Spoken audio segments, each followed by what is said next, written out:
aprender a dizer tudo bem, mesmo quando a figueira não florescer. Oh Senhor,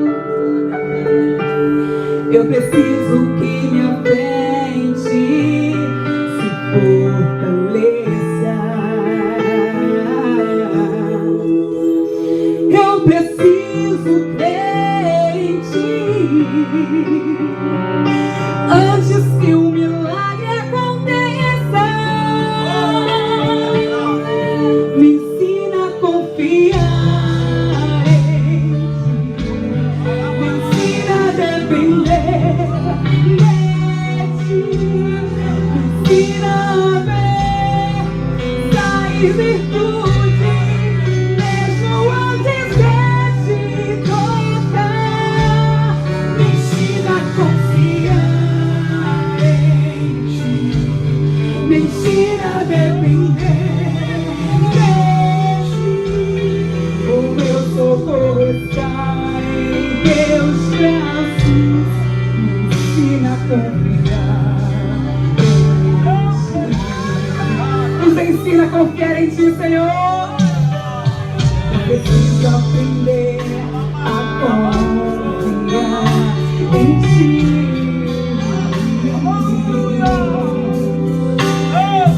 Desde que o azeite já esteja no fim.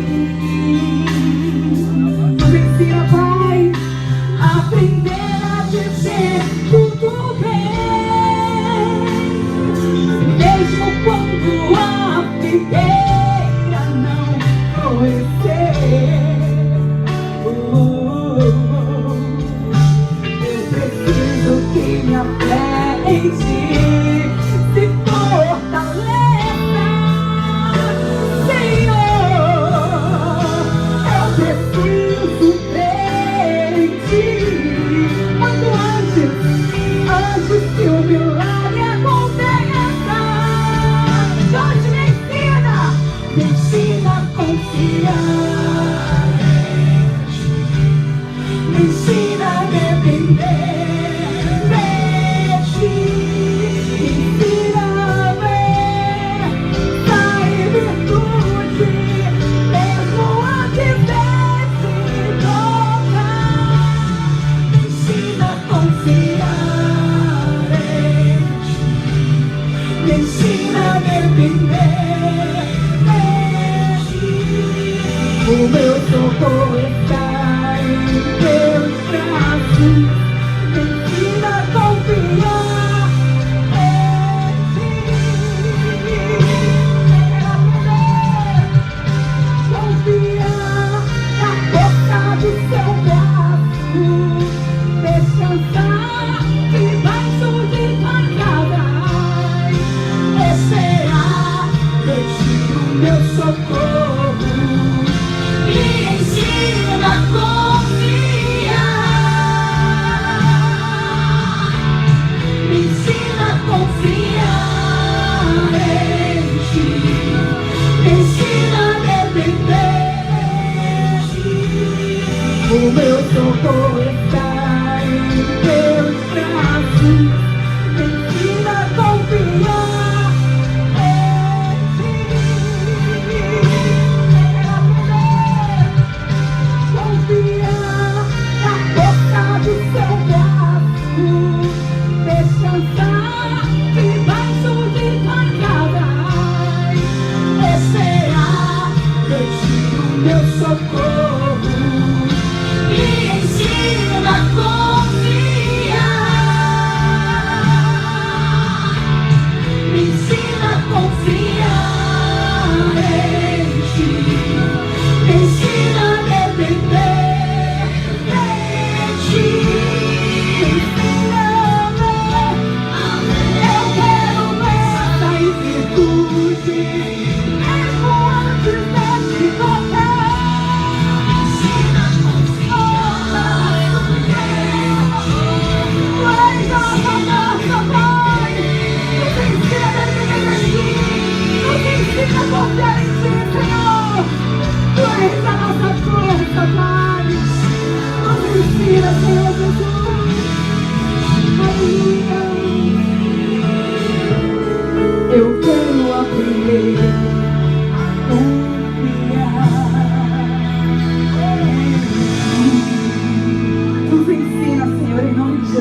Ó Deus, abençoa, Senhor, a tua igreja, meu Pai, neste propósito em que se encontramos, nesses dias de oração e jejum, em todo o ministério, queremos apresentar a ti, Senhor, a cada pedido, a cada petição, a cada causa em tuas mãos, Pai, e que tu traga a resposta para a glória, honra, louvor do teu nome e alegria dos nossos corações. Abençoa o teu servo também, pastor Mateus, que tem vindo ali do Rio de Janeiro para nos ministrar a boa palavra de Deus. Usa mais uma vez o teu filho em tuas mãos, como tu tem usado a sua esposa também nessa noite, para a glória, honra, louvor do teu nome e alegria e edificação da tua igreja. Assim te pedimos, ó Pai, já agradecido nesta noite, em o nome santo de Jesus, em nome de Jesus, em nome de Jesus, amém. Glória a Deus. Receba o pastor com alegria,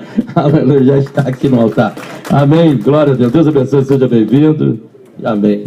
O senhor se apresenta na sua sentia e fica à vontade.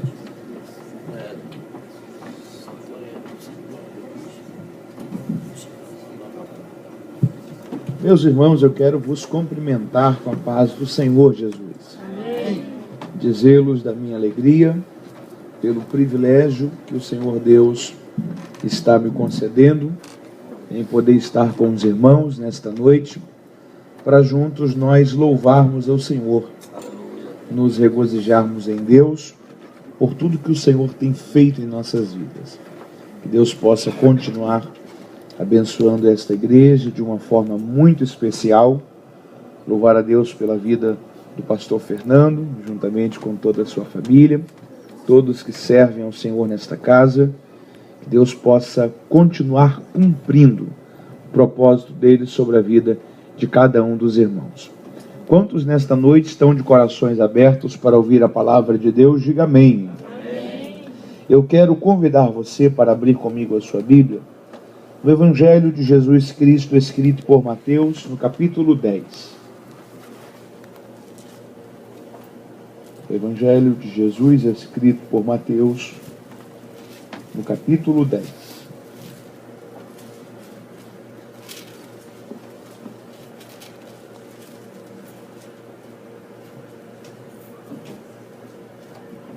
Se tem aí alguém perto de você sem Bíblia, se você puder e desejar, coopere com essa pessoa, auxilie ele ou ela com a sua Bíblia, para que todos nós possamos ser alcançados por esta palavra. Mateus capítulo 10, se você localizou, com sinal, se você pode, diga amém. Amém. Nós iremos ler os primeiros 4 versículos deste capítulo. Mateus capítulo 10, a partir do versículo 1, está escrito assim: chamando para si os seus 12 discípulos, deu-lhes poder sobre os espíritos imundos, para os expulsarem e para curarem toda sorte de doenças e enfermidades. São estes os nomes dos 12 apóstolos. O primeiro, Simão, chamado Pedro, e André, seu irmão, Tiago, filho de Zebedeu, e João, seu irmão, Filipe e Bartolomeu, Tomé e Mateus, o cobrador de impostos, Tiago, filho de Alfeu, e Tadeu, Simão o Zelote, e Judas Iscariotes, aquele que o traiu. E se você pode, diga amém. Amém. Deus te abençoe, tome o seu assento, por bondade, esta noite, em nome de Jesus. Quantos estão com a sua atenção voltada para a palavra de Deus? Diga amém. Amém. Eu quero compartilhar esta noite com os irmãos uma palavra sobre algumas lições que Jesus nos ensina na escolha dos 12. Você pode repetir isso comigo? Vamos lá. Lições que Jesus nos ensina na escolha dos 12. Nós iremos meditar um pouco sobre isso esta noite. Nós acabamos de ler um texto da palavra do Senhor, que é um daqueles textos que quando nós lemos, às vezes a gente para e diz assim: o que podemos aprender com um texto aparentemente tão normal, de um relato de 12 homens que foram escolhidos por Jesus para desenvolverem o santo ministério como discípulos e futuramente como apóstolos. Na verdade, quando nós lemos a Bíblia, principalmente os evangelhos, nós temos que ter um cuidado muito grande de não estarmos lendo a Bíblia apenas como uma leitura histórica de algo que já aconteceu. Mas a palavra de Deus, ela vai muito mais além do que isso. Quando nós lemos a Bíblia, principalmente os evangelhos, nós não estamos apenas lendo algo que já aconteceu, mas nós estamos lendo a história que contém princípios que continuam válidos sobre as nossas vidas até os dias de hoje. Quando nós lemos sobre a escolha dos 12, é sempre bom nós nos lembrarmos que não foi apenas Mateus que registrou este episódio. Outros 2 evangelistas, a saber, Marcos e Lucas, também escreveram sobre a escolha dos 12. Quando nós unimos o que Mateus falou no capítulo 10, o que Marcos falou no capítulo 3 e o que Lucas falou no capítulo 6, esses 3 relatos, que na verdade contam a mesma história, nós vamos perceber que há alguns detalhes que um evangelista conta e o outro não. Há uma observação que um escritor do evangelho conta e o outro não. E quando nós unimos todos esses relatos que na verdade contam a mesma história, a gente consegue ter uma visão mais ampla de tudo aquilo que aconteceu neste dia. E diante disso eu quero meditar com os irmãos sobre 4 observações ou 4 ensinos que o Senhor Jesus está nos dando dentro desta história. O primeiro registro que eu quero mencionar aos irmãos, a primeira lição que eu quero extrair para as nossas vidas, é de um detalhe que apenas Lucas registrou.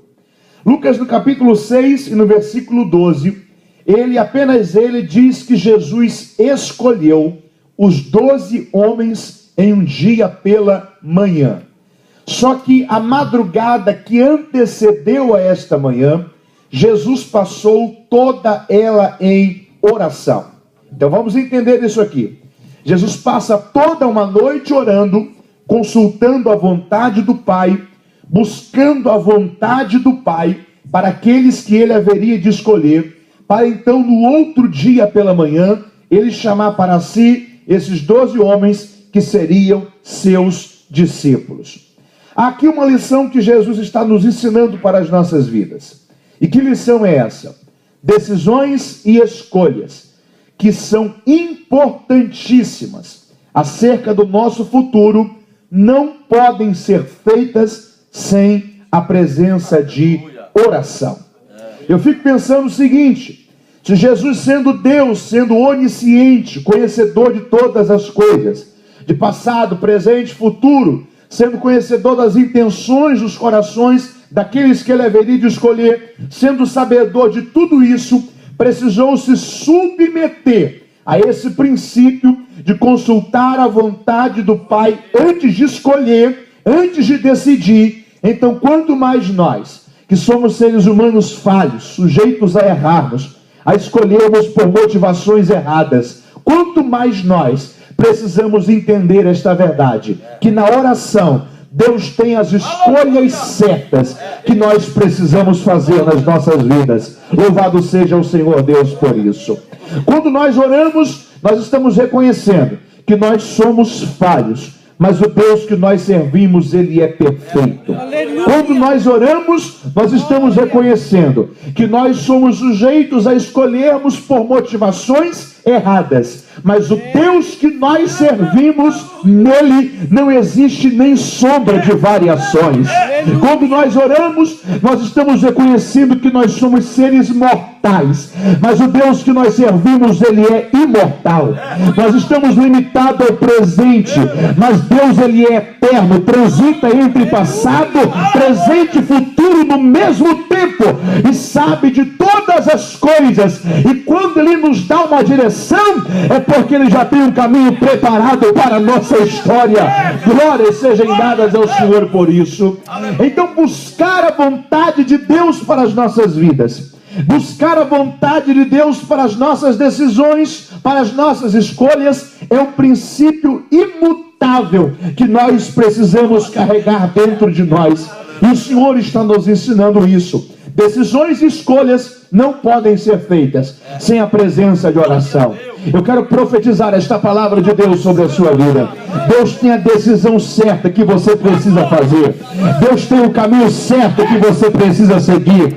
Deus tem a escolha certa que você precisa tomar. Busca Deus através da oração, a vontade dele para a sua vida, e ele vai te direcionar por um caminho seguro, e o nome dele será glorificado sobre a sua história. Quem pode louvar ao Senhor por isso esta noite? A grande questão aqui é que às vezes nós compreendemos mal qual é o propósito da oração. Talvez você já viu alguém dizer o seguinte: eu vou orar porque eu creio que se eu orar, Deus pode fazer isso. Eu vou orar porque eu creio que se eu orar, ainda que Deus já determinou que vai ser dessa maneira, Deus pode fazer acontecer do meu jeito. Às vezes nós compreendemos mal qual o propósito da oração. O propósito da oração não é mudar a Deus. O propósito da oração é mudar a nós. Você pode repetir isso comigo? Diga: o propósito da oração não é mudar a Deus. Bata no seu peito e diga: é mudar a mim. Toda regra, na maioria das vezes, existe uma exceção. Existem histórias na Bíblia que mostram que ocorreu essa exceção. Por exemplo, o rei Ezequias estava enfermo. Deus disse a Isaías: vá lá e diga ao rei que ele precisa organizar a sua casa para a sua morte, porque ele não irá mais viver. Isaías foi e entregou a palavra de Deus ao rei. Quando ele está voltando novamente para a sua casa, Ezequias está diante do Senhor prostrado em oração. Clama a Deus pela sua misericórdia. Demonstra a Deus a sua fidelidade. Deus diz a Isaías: volte lá. Por quê, Senhor? Porque eu ouvi a oração de Ezequias. Eu vi as lágrimas dele. E eu vou curá-lo. Ele não irá mais morrer. Ele vai viver mais 15 anos. Eu vou manifestar sobre ele a minha bondade. Só que a regra é que a oração não é para mudar a Deus. A oração é para mudar a nós. Sabe aonde a gente vê isso na Bíblia? Na pessoa do próprio Cristo. Quando Jesus estava no Getsêmani, a Bíblia nos diz que por 3 vezes ele orou. Quantas vezes? 3. Na primeira vez ele disse assim: Pai, se possível, passe de mim este cálice. Tem noção do que Jesus estava orando? O que ele estava dizendo era: Pai, se há alguma possibilidade do cálice amargo do Calvário ser passado de mim, sem que eu o beba, eu quero pedir que o Senhor faça isso. Essa foi a primeira vez que ele orou.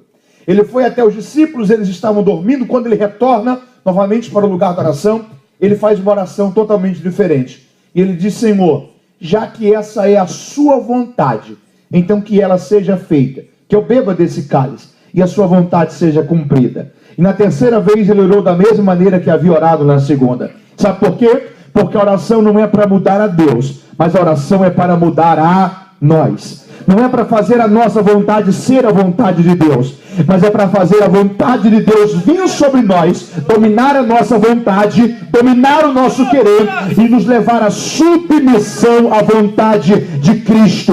Então, meu irmão, entende e receba esta palavra de Deus esta noite para a sua vida.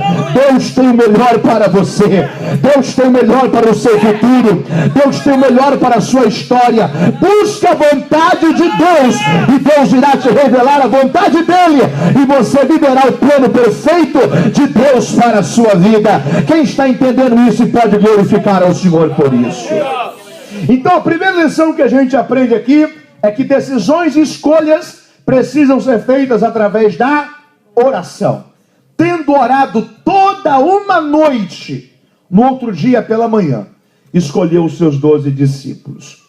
Segunda lição que a gente aprende na escolha dos 12. Lucas enfatiza a questão da oração. Marcos, ele enfatiza um detalhe diferente do que Lucas e Mateus enfatizaram. Marcos diz o seguinte, Marcos 3:13.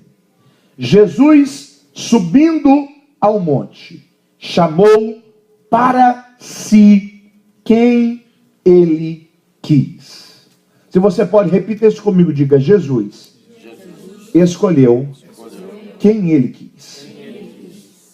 Apenas Marcos diz esta informação.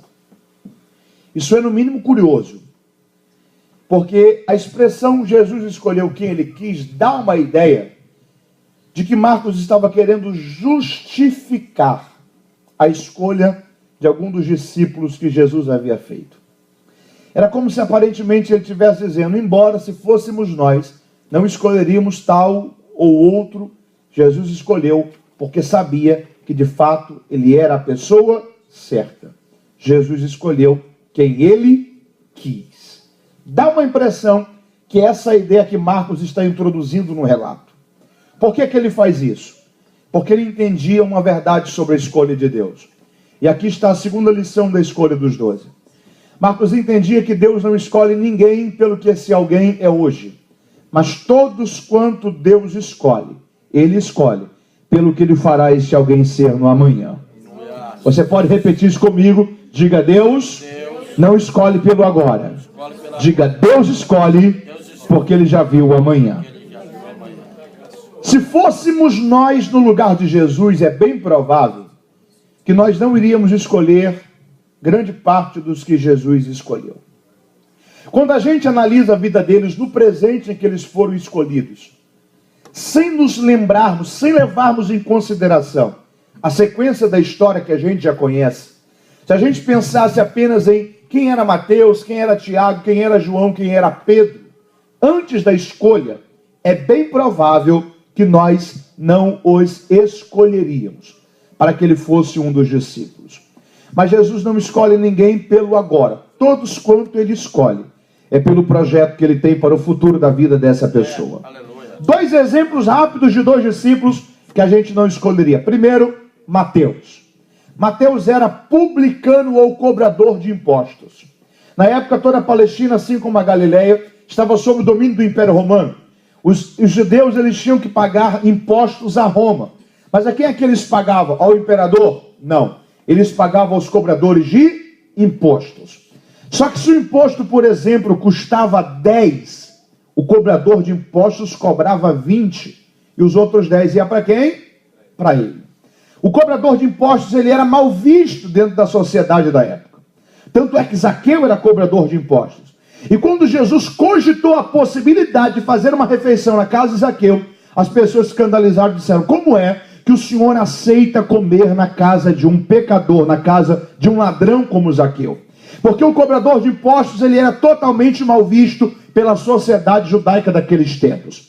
Jesus olha para Mateus e diz, Mateus, que na época se chamava Levi, você será um dos 12 discípulos. O Senhor escolheu por quem Mateus era? Não. Escolheu por quem Mateus seria lá na frente. Quer ver um outro discípulo que isso se repete? Pedro. Quando a gente lê o perfil de Pedro, a gente vê que ele era totalmente complicado de se lidar com ele. Primeiro por causa do seu temperamento. Pedro era tempestuoso, Pedro era sanguíneo. Ele sempre agia e depois pensava no que havia feito. Não calculava as consequências. No Getsemane, por exemplo, ele havia pegado uma espada, cortado a orelha de um soldado romano chamado Malco. E se não fosse Jesus pegar a orelha de Malco cortada no chão, colocá-la de novo na cabeça dele, coisas que somente Jesus sabe como fazer, Malco teria ficado sem orelha. Mas Pedro ele sempre agia pelo impulso, sem pensar nas consequências. Era muito difícil o trato, lidar-se com Pedro. Mas Jesus olha para Pedro e não leva em conta quem Pedro era. Mas Jesus olha para Pedro e escolhe Pedro, porque Jesus já tinha um projeto acerca de quem Pedro seria. Se talvez nós chegássemos para Jesus e disséssemos assim, Senhor, se eu fosse o Senhor, eu não escolheria Pedro. A gente ia olhar para Jesus e Jesus ia olhar para a gente e ia falar assim, por que você não escolheria Pedro? A gente ia falar, Senhor, o Senhor não conhece Pedro, daqui 3 anos e meio ele vai te negar. Ele vai dizer que não sabe quem é o Senhor, que nunca andou contigo, que nunca nem ouviu falar sobre o Senhor. Jesus iria olhar para a gente e falar assim, esse é o Pedro que você conhece hoje. Eu não estou escolhendo ele por causa do agora, eu estou escolhendo ele por causa do futuro. Eu posso te mostrar quem ele será lá na frente? Pode, Senhor. Esse Pedro que vai me negar daqui 3 anos e meio, depois do dia de Pentecostes, quando eu enviar sobre ele o Espírito Santo, ele vai chegar diante do paralítico da Porta Formosa, e ele vai dizer, eu não tenho prata, eu não tenho ouro, mas o que eu tenho eu te dou, em nome de Jesus Cristo, o Nazareno, levanta-te e anda. Esse Pedro difícil que você conhece hoje, lá na frente, em uma só mensagem, ele vai ganhar quase 3.000 almas para o meu reino. Eu não estou escolhendo ele por causa do agora, eu estou escolhendo ele porque eu já estou vendo ele lá na frente. Esse Pedro que vai me negar, no final da vida dele, ele vai estar diante do imperador, e o imperador vai dizer: Pedro, ou você nega Jesus, ou nós iremos te matar. E a tradição cristã diz que Pedro disse: pode matar, porque negar a Jesus eu não vou. Quando levaram Pedro para ser crucificado, que era o método de execução dos romanos, ele disse: já que é para me crucificar, então me crucifique de cabeça para baixo, porque eu não sou digno de morrer na mesma posição que um dia o meu Cristo por mim morreu, mas negá-lo ele eu não vou. Sabe o que eu estou te dizendo com isso? Deus não erra nas suas escolhas, ele escolhe quem ele quer, ele sabe quem ele escolhe. Talvez você tenha vivido dias que o diabo tem tentado te acusar, as circunstâncias da vida têm tentado fazer você parar, te dizendo que você não consegue vencer batalhas que você precisa vencer na sua vida, tentando fazer você se esquecer das promessas que Deus te fez. Mas Deus me traz aqui esta noite para te dizer: levante a tua cabeça, Deus não erra quando ele escolhe. Aquele que começou a boa obra, ele vai aperfeiçoá-la. Deus tem um plano extraordinário para a sua vida. Deus já viu amanhã e ele está te esperando lá na frente com o plano dele completo para a sua história. Quem pode louvar ao Senhor? Por isso esta noite diga glória a Deus. Glória a Jesus. Carinhosamente diga alguém perto de você: persevere, meu irmão. Segura na mão dessa pessoa e diga assim: ó, Deus não errou quando te escolheu. Diga: o plano de Deus está de pé para a sua vida. O projeto de Deus está de pé para o seu futuro. Aquele que começou a boa obra, ele vai aperfeiçoá-la. Ele não escolheu por causa do hoje, nem por causa do agora. Ele escolheu porque ele já viu o vaso que tu serás amanhã. Glórias sejam dadas ao Senhor por isso. Aleluia. O Senhor escolhe quem ele quer. Oh, glória a Deus. Santo.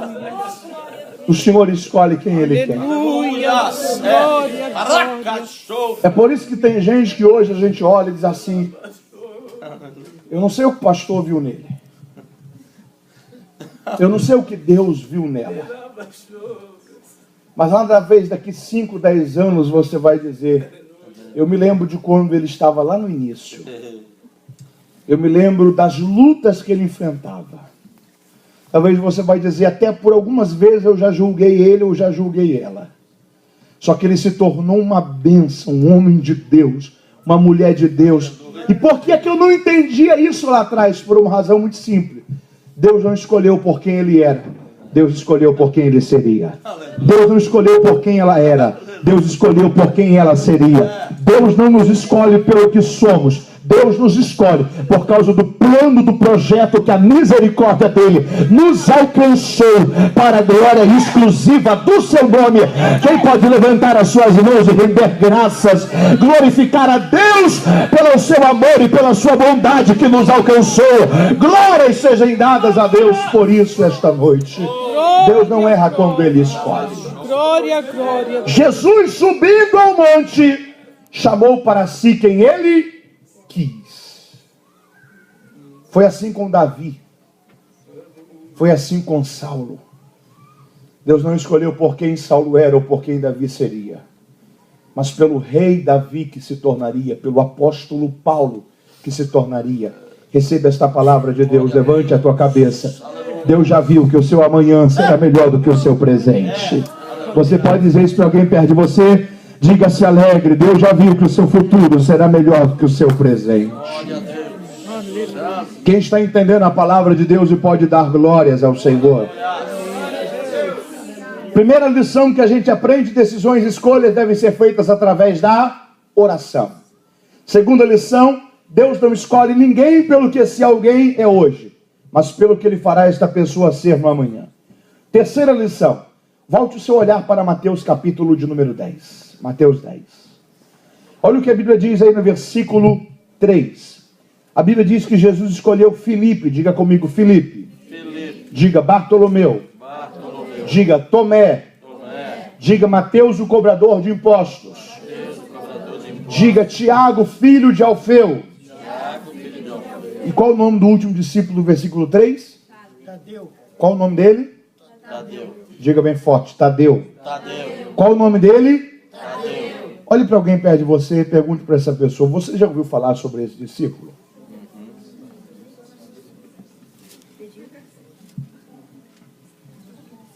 Talvez você nunca ouviu uma mensagem sobre Tadeu, um hino que falava sobre ele, ou um escritor que, quando foi escrever um livro, tomou a vida dele como inspiração.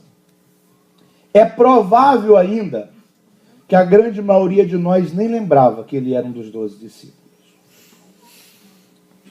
Só que assim como Jesus escolheu a Pedro, Jesus também escolheu a Tadeu.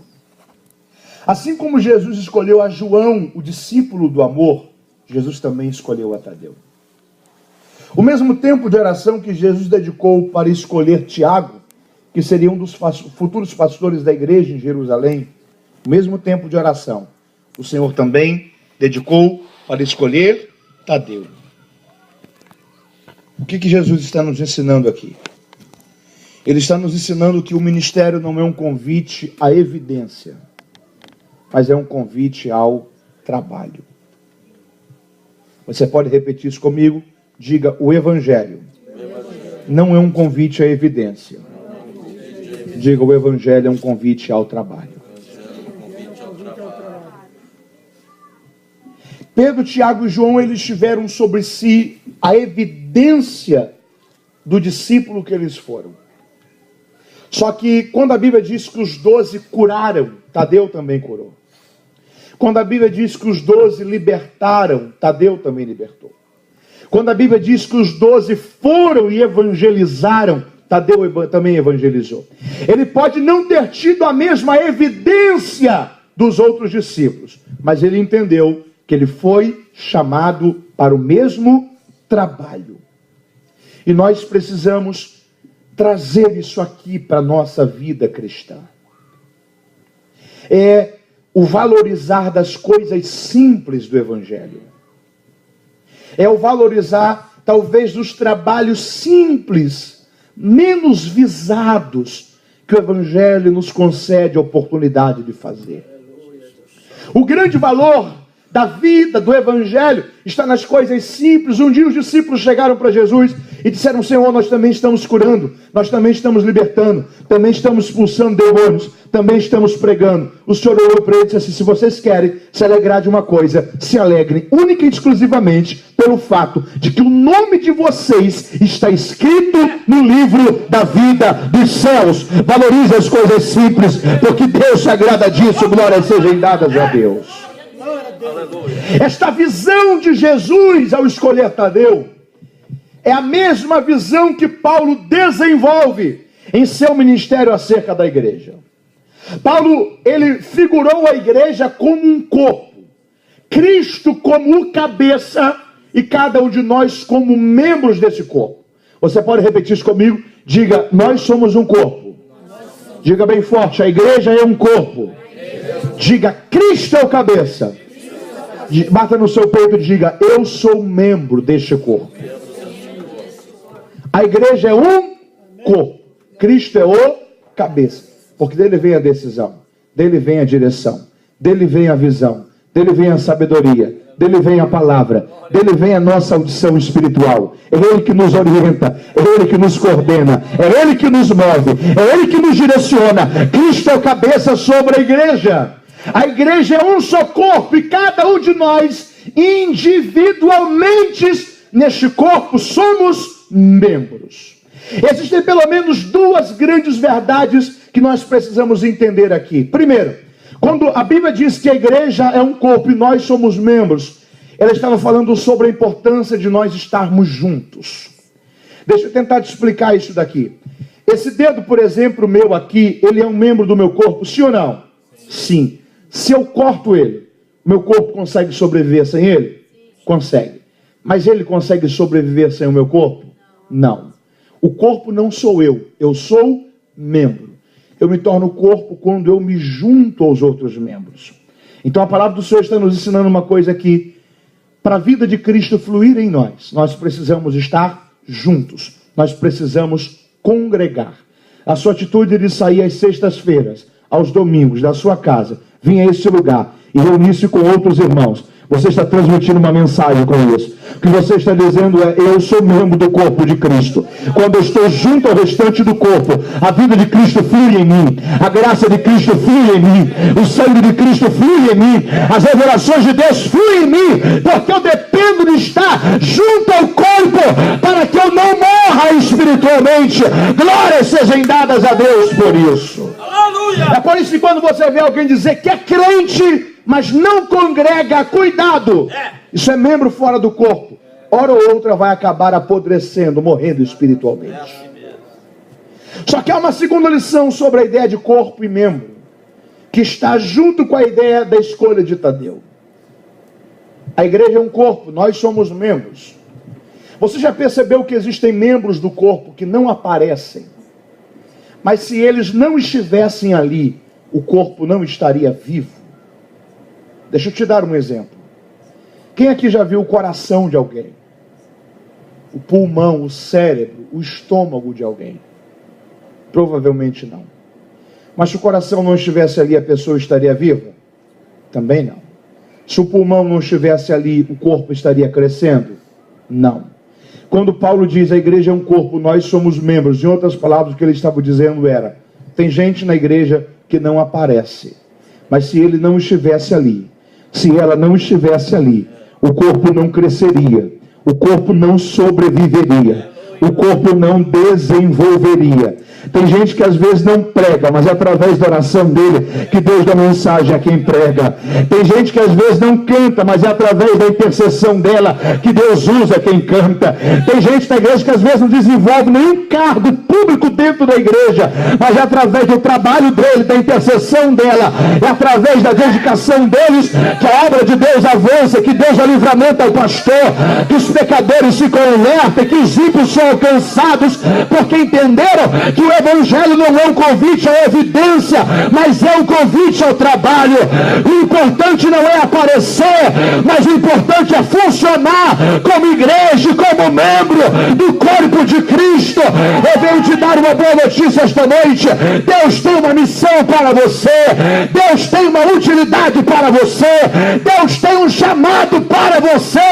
Deus nos chamou para trabalhar para Ele em seu reino. Glórias sejam dadas a Deus por isso. Quantos podem louvar ao Senhor por esta verdade? Diga quem está perto de você: Deus tem uma importância para você na obra dele. Não, irmão, dá uma sacudida nesse irmão. Diga: se alegre, irmão. Deus tem um trabalho que Ele escolheu você para desenvolver na obra dele. Você pode dar glória a Deus por isso. O evangelho não é um convite à evidência, é um convite ao trabalho. Sabe qual é a questão? A gente confundiu o que é chamado com cargo. Às vezes a pessoa fala assim: não, meu chamado é ser presbítero. Esse é o cargo. Tem gente que tem um chamado, que o chamado dele não se enquadra dentro de um cargo. E o ofício de Deus para nós é o chamado. Tem gente que o chamado dele é evangelizar em praça pública, talvez não dentro do contexto da cultura americana, mas evangelizar pessoas, amigos, parentes. Talvez você coloque o microfone na mão dele, ele não sabe desenvolver em público, mas você coloque ele diante de um pecador, ele sabe falar de Jesus, ele sabe convencer acerca do poder transformador do evangelho. O chamado ele vai além do cargo. Não se preocupe com o cargo. Descubra o seu chamado. Aleluia. O evangelho é um convite ao trabalho. Deus tem um trabalho para você. Você pode dar glória a Deus por isso. Aleluia. Tadeu também foi um dos discípulos. É verdade. Última lição, vamos lá, versículo 4. Jesus escolheu Simão o Zelote. E qual é o nome do último discípulo que está aí? Diga comigo: Judas Iscariotes. Qual é o nome dele? Judas Iscariotes. Deixa eu fazer uma pergunta aqui para você. Qual de nós que nunca parou e se perguntou por que foi que Jesus escolheu Judas? Tinha tanta gente para Jesus escolher. Ele não tinha só 12. Dos 70 ele escolheu 12. Então sobraram pelo menos 62 opções. No mínimo. Mas ele olha para Judas, mesmo conhecendo o seu coração. Mesmo sabendo que as suas motivações não eram espirituais, mas eram políticas. Acerca do reino de Israel ser livre da opressão do Império Romano. E ele olha para Judas. E ele diz: Judas, você será um dos 12 discípulos. Mesmo sabendo do futuro, mesmo sabendo dos caminhos errados dentro do coração de Judas, o Senhor escolhe a Judas. Há uma lição aqui que a gente pode aprender. Que lição é essa? Nunca ninguém poderá chegar diante de Deus e dizer: Senhor, eu não fui uma pessoa melhor, porque eu não tive uma oportunidade. Aqui está a quarta lição que eu quero extrair para os irmãos dentro da escolha dos 12. A escolha do Judas nos ensina que nunca ninguém poderá chegar diante de Deus e dizer: Senhor, eu fui o que fui, eu errei como errei, porque eu não tive uma oportunidade para ser melhor. Todos têm uma oportunidade para mudar, para melhorar, para corrigir os seus maus caminhos. Todos têm de Deus esta oportunidade. Uma vez eu ouvi uma frase sobre Judas que me chamou muito a atenção. Na verdade, Judas não vendeu Jesus por 30 moedas de prata. Foi ele que se vendeu por aquelas 30 moedas. Foi ele que negociou o seu caráter, a sua credibilidade, a oportunidade que o Senhor lhe concedeu. Só que nunca Judas poderá dizer ao Senhor que não foi melhor por falta de uma oportunidade. Diante disso, há uma pergunta que paira sobre o nosso coração. O que você tem feito com as oportunidades que Deus tem dado a você? Você pode perguntar a quem está do seu lado disso, olha dentro do olho dessa pessoa, com um sorriso bem bonito. Diga como você tem lidado com as oportunidades que Deus tem te dado. Quando eu falo sobre oportunidades na Bíblia, eu me lembro de uma história. Qual foi o nome do sucessor de Elias? Qual foi o nome do sucessor de Elias? Eliseu. A história de Elias começa em 1 Reis 17. A história de Eliseu começa em 1 Reis 19. Em 1 Reis 18, um capítulo antes de Elias conhecer Eliseu, Elias vence os profetas de Baal, desce o Carmelo, vai até Samaria. Quando ele chega em Samaria, o Senhor diz a ele: Elias, foge, porque Jezabel quer matar você. O texto diz que ele chama o seu moço, e ele disse: vamos comigo, e eles vão. Só que 1 Reis, se não me foge a memória, 18:35, diz o seguinte, que quando eles passaram em direção ao lugar onde Elias estava indo, mas quando eles passaram por Betesda, de repente eles param, e a Bíblia nos diz que ele para e olha para o moço. Elias para e olha para o moço, dizendo o seguinte: fique aqui, porque eu preciso ir adiante. Eles estavam passando por Berseba, melhor dizendo. Ele diz: fique aqui, porque eu preciso ir adiante. E o texto diz: e o moço ficou. Elias seguiu o seu trajeto. Lá na frente ele entra dentro de uma caverna. O Senhor diz a ele: sai para fora, Elias. Ele sai. Passa vento, terremoto, fogo. Numa brisa suave o Senhor fala com Elias. E dentre várias coisas que o Senhor falou com Elias, a última foi: Elias, vai e unge Eliseu, filho de Safate, como profeta no seu lugar. Elias foi, encontrou Eliseu, ungiu Eliseu, e Eliseu começou a segui-lo. A tradição cristã diz que Elias seguiu Eliseu pelo menos por 10 anos, dia após dia, aprendendo o que é ser homem de Deus, o que é caráter ministerial, o que é servir ao Senhor. Um dia, Elias olha para Eliseu e disse assim: fique aqui, porque eu preciso ir até Jericó. Eliseu disse para ele: se você for até Jericó, eu vou juntamente com você. Eles chegam em Jericó. Quando chegam em Jericó, Elias olha para Eliseu e diz assim: ó, fique aqui, porque eu preciso ir até Betel. Eliseu diz: tão certo como vive o Senhor, eu não vou te deixar, eu irei até Betel juntamente com você. Quando eles chegam até Betel, Elias olha para Eliseu e diz assim: fica aqui, eu preciso ir até o Jordão. Eliseu diz o seguinte para Elias: eu não vou abandonar quem Deus colocou como liderança, como autoridade sobre a minha vida. Se você for até o Jordão, eu irei juntamente contigo, eu não irei te abandonar. Eles chegam no Jordão, atravessam o Jordão. Do outro lado do Jordão, Elias olha para Eliseu e diz assim: você sabe que eu vou ser tomado de ti? E ele diz: sei. Pede-me o que você quer. Se você me ver na hora que eu for tomado de ti, você receberá. Eliseu olha para Elias e diz assim: eu quero a porção dobrada do teu espírito.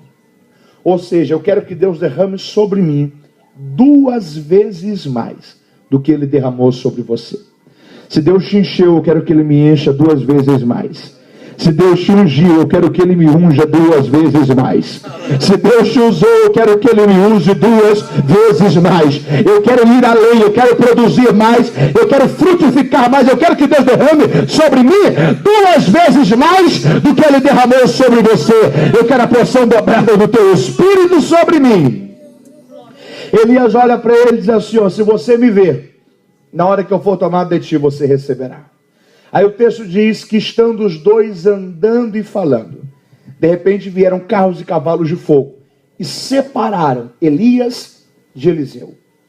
Aí veio um rodemoinho e Elias subiu ao céu no rodemoinho.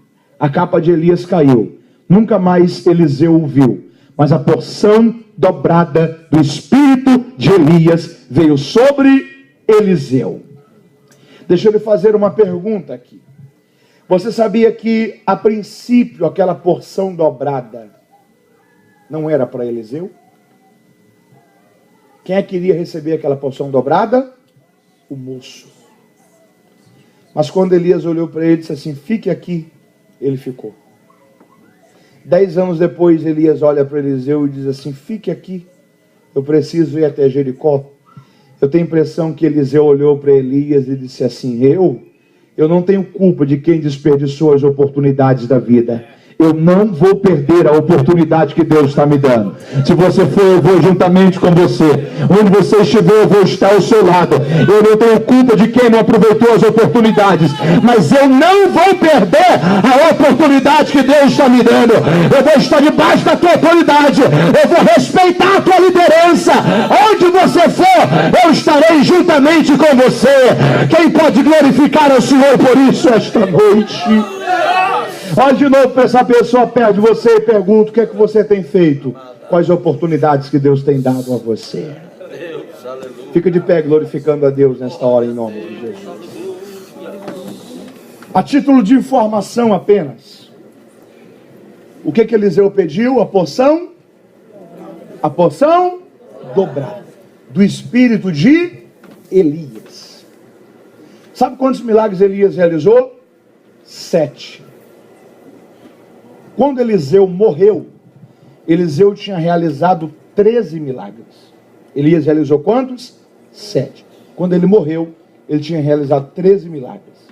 Aí surge uma guerra em Israel. Morre um soldado. O exército estava em retirada. Não tinha tempo para cavar uma sepultura e enterrar o soldado. Lançaram o soldado sobre o túmulo de Eliseu. Quando ele bate em cima dos restos mortais de Eliseu, na mesma hora ele ressuscita. O 14º milagre aconteceu. A porção dobrada se cumpriu. Elias fez 7, Eliseu fez 14. Deus honrou o desejo de Eliseu. Quem pode dar glória a Deus por isso? Toda oportunidade tem uma velocidade. Nenhuma oportunidade é parada. Umas são mais rápidas, outras mais devagar. Umas passam rápido, só tem uma chance para aproveitá-la. Outras ainda permanecem um pouco de tempo. Mas nenhuma oportunidade é parada. Toda oportunidade tem uma velocidade. O que você tem feito com a oportunidade que Deus tem te dado? Você lembra de Ruth, Noemi? Morreu Elimeleque, Malom e Quilom, ficou Noemi e as duas noras, Ruth órfã. Noemi olha para elas e diz: eu não tenho filho para dar a vocês, eu vou voltar para Canaã, fique em Moabe. Ruth olha para Noemi e diz assim: ó, se você for, eu vou com você. A partir de hoje o teu povo será o meu povo, o teu Deus será o meu Deus. Que garantia que Ruth tinha? Nenhuma. Tem horas que a gente aproveita oportunidades que Deus dá para a gente, que talvez não há nenhuma garantia futura. A gente só faz por obedecer, por entender que é aquilo que Deus quer que a gente faça. Ruth foi. Quando chegou em Belém, conheceu um moço chamado Boaz, casou-se com ele. Teve filhos, e um dos netos de Ruth chamou-se Davi, maior rei de Israel. Da descendência de Ruth veio Jesus Cristo, o Messias, o Salvador do mundo. Olha o que Ruth teria perdido se ela não tivesse aproveitado uma oportunidade. É verdade, Jesus. Alguém ouve falar mais alguma coisa de órfã? Não. Sabe por quê? Porque a vida não reproduz a história de quem não aproveita as oportunidades. O Senhor está falando conosco esta noite. Aleluia. Todos nós temos uma oportunidade para melhorarmos, para mudarmos. Seja no seu casamento, na criação dos seus filhos, no seu emprego, na sua igreja, na sua família. Eu concluo esta mensagem te dizendo esta palavra de Deus: não perca o tempo da oportunidade. Quem pode louvar ao Senhor por isso? Coloque sua mão no seu coração. Vamos concluir orando ao Senhor. Senhor Deus, nós estamos em tua casa e nós te louvamos pela vida que o Senhor tem nos dado. Nós não merecemos. Isso é fruto da sua bondade. Isso é fruto da sua graça. E sabemos, ó Pai, que o Senhor tem o controle de todas as coisas. Senhor, nos ajude a viver de uma maneira sábia, temente a Ti. Deus, fugindo da aparência do mal. Nos ajude a viver uma vida aproveitando as oportunidades, honrando ao Senhor, temendo ao Senhor. Dá-nos, ó Pai, respeito pela Sua presença. Abençoe a Tua igreja, cada um que ouviu a Tua voz e entendeu a Tua palavra. Que os princípios desta palavra sirvam como direção, como mudança, para a edificação da Tua igreja e para crescimento do Teu povo neste lugar. É o que eu te peço, em nome de Jesus. Amém e amém. Quem pode agradecer ao Senhor, diga aleluia. Tem alguém em nosso meio que ainda não é crente? Se tem, essa é uma oportunidade para você entregar a sua vida a Jesus. Nós queremos orar por você. Há alguém? Ou todos já servem ao Senhor? Todos? Glória a Deus. Antes de se assentar, se você pode, diga a alguém perto de você: descanse o teu coração. Deus está no controle da tua história. Deus tem o melhor para a sua vida. Diga isso a 2, 3 pessoas. Compartilha esta palavra de esperança para esta vida. Deus te abençoe em nome de Jesus.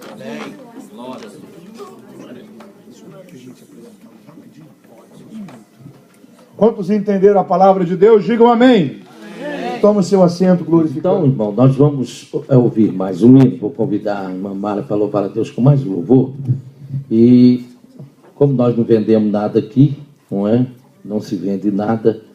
Os irmãos, nós vamos contribuir com a oferta voluntária de amor, aquilo que você sentir no teu coração, enquanto a irmã Mara vai louvar a Deus. E depois, como nós não vendemos nada, você vai lá e escolhe se vai levar todos, se vai levar alguns, e ele vai falar o valor. Já falou, né? O valor da oferta que você vai dar é $5 por CD ou 40 pela coleção, tá bom? Então, você vai lá, escolhe o que você quer e dá a oferta, que ele já falou qual é, tá bom? Mas nós vamos ouvir a irmã Mara adorar a Deus com mais um louvor, e você sentir no teu coração, vamos abençoar também, tirando e recolhendo uma oferta generosa de amor. Você pode ficar em pé, fazer mais uma oração? Glória a Deus. E enquanto o pastor ministrava, o senhor me mostrava E realmente Deus é o Deus da oportunidade. E Ele tem dado oportunidade aqui no nosso meio. Não é? Os jovens, por exemplo, estão todos ligados. Você vê que a Melriene, ela não conversa na hora da palavra.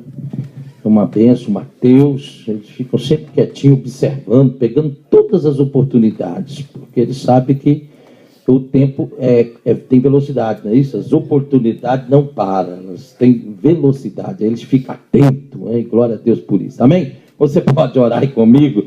Vamos orar em nome de Jesus, depois vamos ouvir irmã Mara adorar, vamos adorar a Deus nessa noite em nome de Jesus.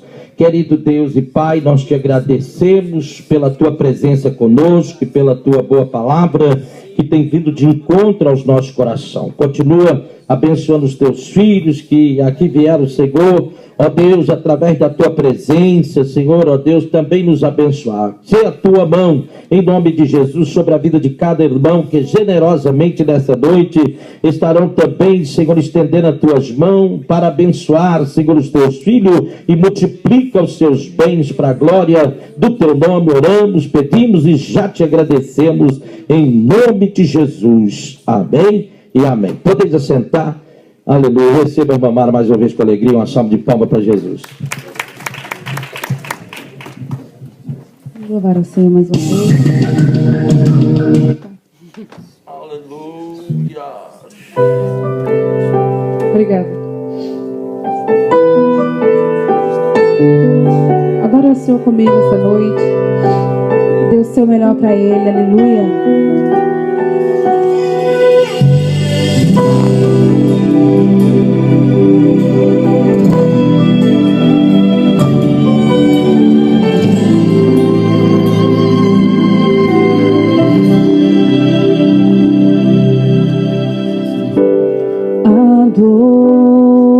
Adorador é tudo que eu sou, adorador. Assim Deus me formou, e quem poderá calar a voz do coração? Aleluia. Se eu subir ao céu, eu sei que lá está. Se eu mergulhar no mais profundo mar, nunca poderei me ausentar do teu olhar. Ele é o Deus que me sonda. Tu és o Deus que me sonda. Tu és o Deus que me vê. Não tenho todas as respostas, mas uma coisa sei, porque da minha vida te adoro. Adorar é o que sei, adorar é o que sou, nada pode calar o adorador. E não existem prisões que contenham a voz de quem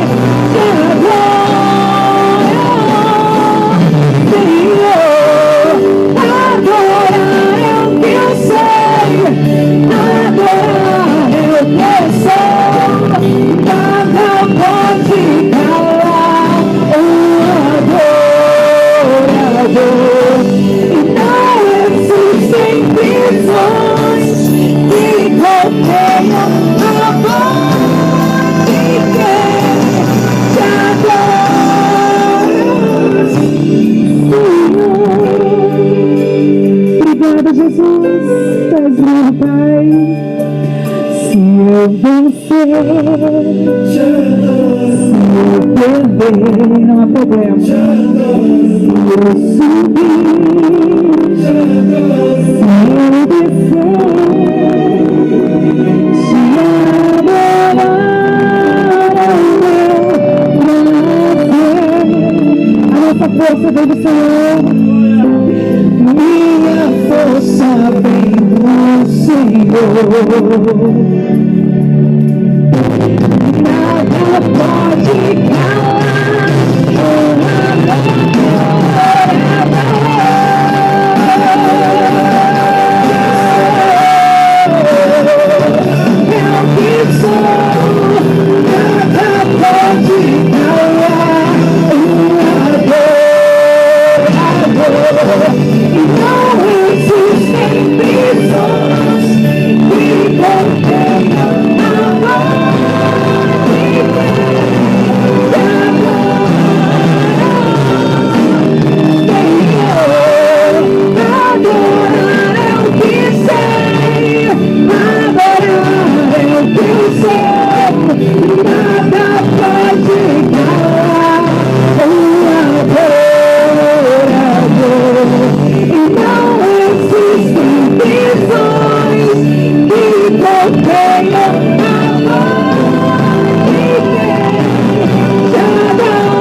nós te agradecemos em nome de Jesus.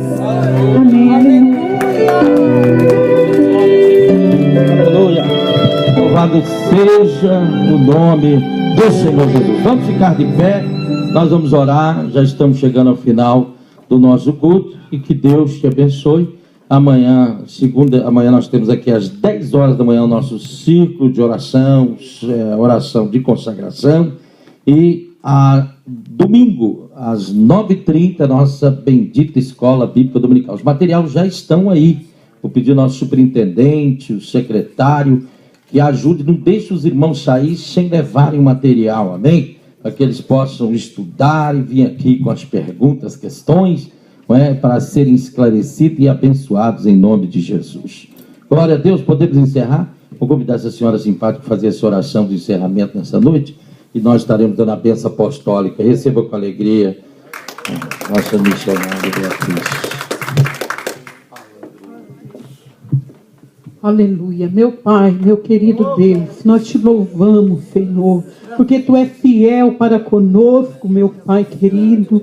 Obrigado por essa palavra maravilhosa, palavra, Senhor, que Tu tens trago, Senhor, como alimento para a nossa necessidade nesse dia, nessa noite, Senhor. Nós te glorificamos porque Tu és fiel.